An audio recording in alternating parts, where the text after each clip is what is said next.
Assalamualaikum warahmatullahi wabarakatuh. Selamat pagi anak-anak ibu semuanya.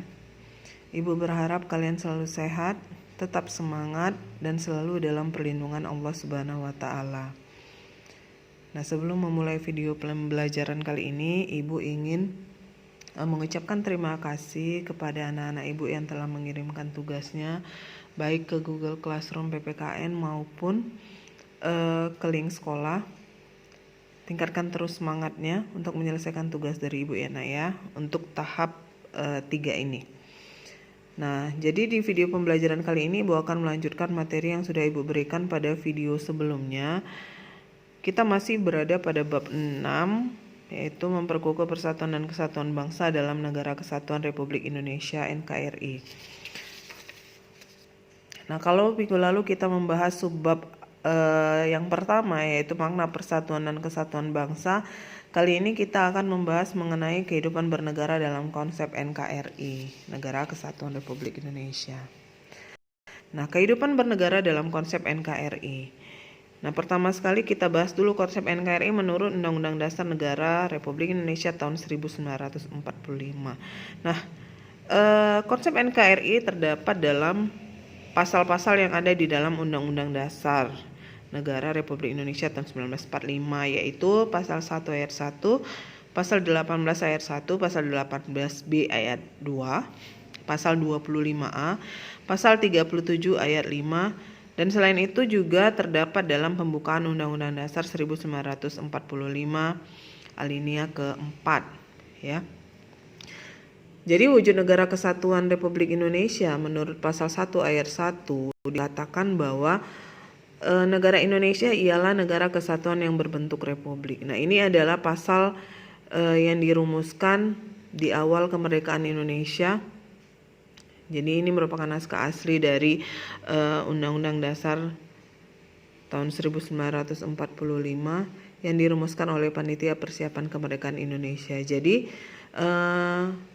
kalau kita lihat dari pasal ini, bangsa Indonesia di sini sudah bertekad untuk menjadi suatu negara kesatuan, ya, satu tanah air, satu bangsa, dan satu bahasa, seperti yang sudah dicetuskan juga pada tahun 1928 yang kita kenal dengan Sumpah Pemuda.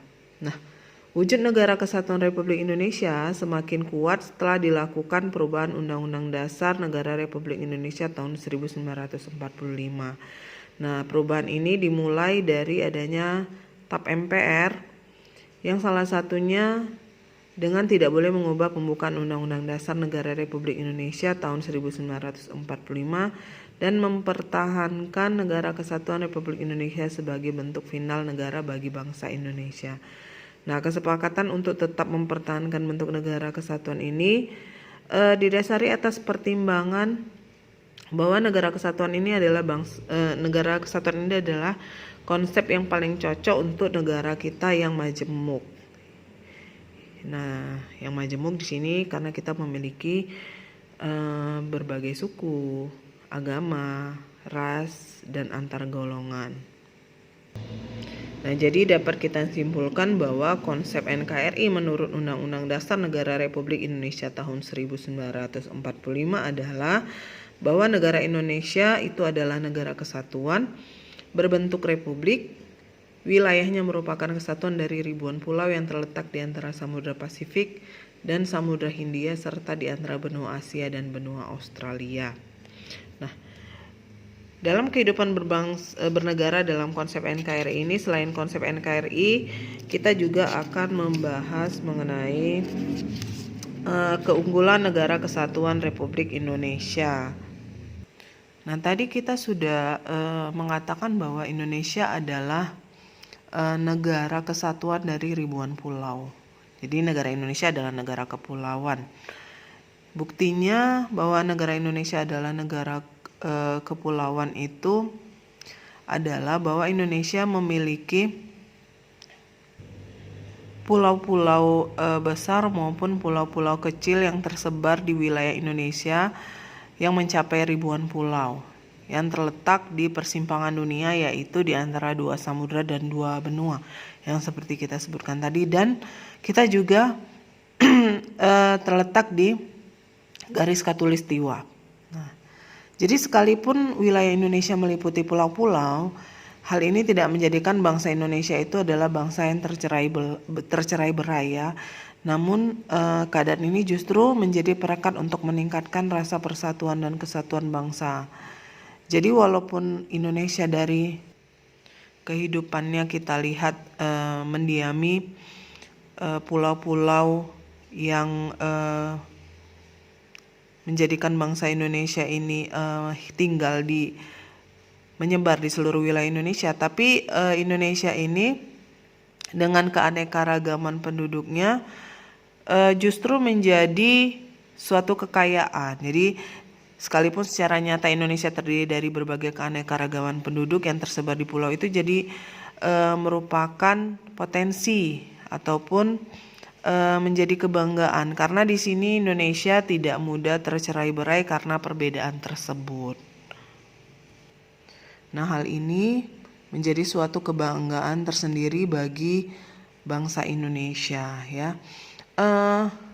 Beberapa keunggulan negara kesatuan Republik Indonesia yang di sini kita bisa lihat. Nah, yang pertama adalah jumlah penduduk Indonesia yang besar. Nah, jumlah penduduk Indonesia yang besar ini merupakan salah satu potensi untuk membangun negara kesatuan Republik Indonesia, mengisinya untuk kegiatan-kegiatan yang bermanfaat serta merupakan potensi untuk mempertahankan kemerdekaan itu sendiri. Nah, yang kedua, memiliki keanekaragaman dalam berbagai aspek kehidupan sosial budaya. Nah, hal ini contohnya aspek kehidupan sosial budaya itu seperti adat istiadat, bahasa, agama, dan sebagainya ya. Yang ketiga, Indonesia memiliki konsep wawasan Nusantara. Nah, wawasan Nusantara ini sudah kita bahas di kelas 10.